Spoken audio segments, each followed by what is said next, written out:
Washington hospitals aren't at crisis care levels yet.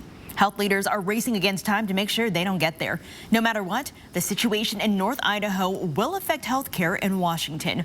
Esther Bauer is live tonight with how it's going to be harder for people to get care. Nia, I'm live at Sacred Heart tonight, where local hospitals have already stopped elective surgeries. Now they're having to make even tougher decisions about who gets care. The state is doing whatever it can to keep Washington out of a crisis like Idaho.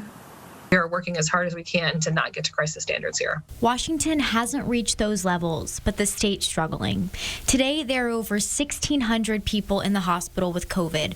251 of them are on ventilators. That's up 34% from just last week. You see these lists of people that are wanting care from your place, and you have to make them wait. It's heartbreaking. Peg Curry is the chief operating officer for Providence. She says they're treating 305 patients with COVID in Spokane. As more people flood in, not everyone can get the care they need. People hear cancellation of non-urgent procedures and they think facelifts. That is not what we're talking about here. We're talking about very serious care that people need.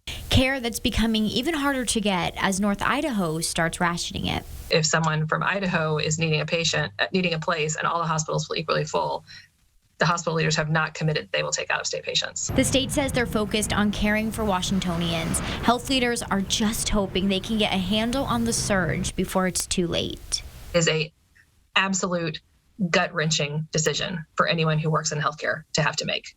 It is terrible. We do not want that to happen here.